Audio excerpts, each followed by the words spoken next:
New emails show reporters with the Washington Post and the New York Times weren't exactly interested in covering that infamous tarmac meeting between former Attorney General Loretta Lynch and President Bill Clinton. Joining us now is Joe Concha, media reporter at The Hill.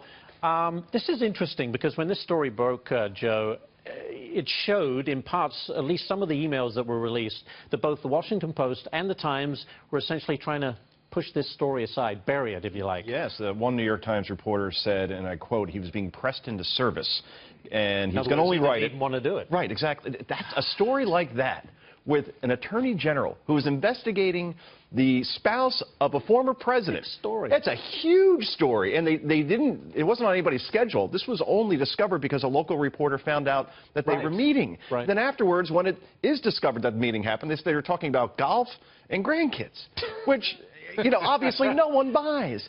So, yeah, the fact that he said he was going to write it just to put it to rest, and his editors were pushing him to cover it, that's ridiculous. And what this is bias in broad daylight. Yeah, and we didn't even get any reaction to it this weekend that I could tell, any discernible saying exactly what you just said. There's no outrage. Let's play a game. All right. Okay, let's see if this story would have been covered. If you take out the name Loretta Lynch and you replace that with Robert Mueller, and then take out the name Bill Clinton and replace it with Donald Trump Jr., Jared Kushner, or Melania Trump, what do you think would have happened? Yeah, and that says you think you would have to be pressed into the service to write that story? He'd be hearing about nothing else. That's for sure. All right, another one for you. The latest cover of Newsweek showing President Trump sitting in a, I guess it's the lazy boy, right? Watching TV, eating food. The cover reads, "Lazy boy, your thoughts?" I mean, come on. This implies that, A, the presidency is a failure, right? And you do business news. Sure. Okay, so at last check, GDP at 2.6%. President Obama, it was, market's way up. Unemployment at a 17-year low. Right.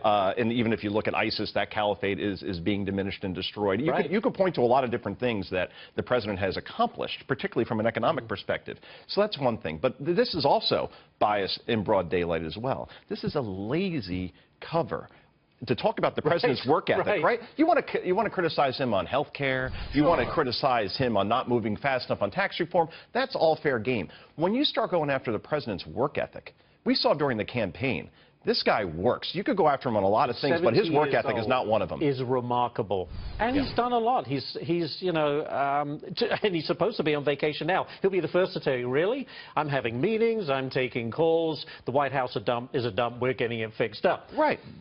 He just spoke with the South Korean Prime Minister or President just yesterday to talk about that UN resolution that was passed by Nikki Haley, 15-0. That sounds to me like things are getting done while he's on vacation. Let me ask you about, you know, this report that there are Republicans who are not happy with the Trump administration and are working, you know, trying to feel out their potential candidacy for 2020.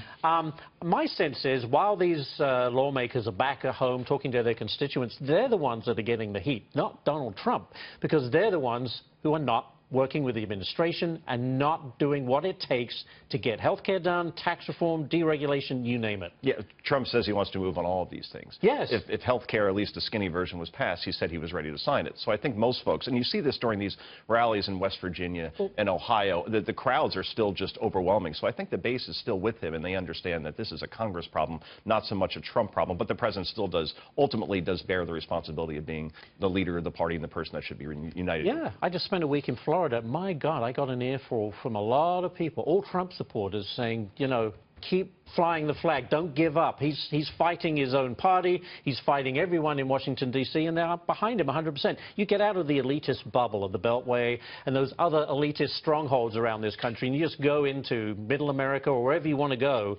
His base of support, to your point, is still remarkably high, even though when we read the New York Post and the New York Times and the Washington Post, we believe that this country is in disarray and he's a terrible leader and, you know, we're all going to hell in a handbasket. It sounds familiar, Ash, doesn't it? During the campaign, we also heard that that was a campaign in disarray, that he had no chance of winning. Right. And obviously that didn't happen because in those states that you mentioned, in Pennsylvania, Wisconsin, Michigan, Ohio, that decided the election. How many stories do you see where reporters actually going to those places and getting the pulse of the American people after we were told they were going to do that? after the election. So, yeah, again, this is the ivory towers in New York and Washington dictating news. So true. That does not relate to people also in shows those states. that the left has not learned a damn thing since the, excuse my language, I'm getting fired up, has not learned anything from the election. What's that old saying about mistakes and not learning from them and being doomed to repeat them? Yes, that appears to be happening here, Ash. Great stuff, Joe. Thank you so much for joining us. Appreciate it.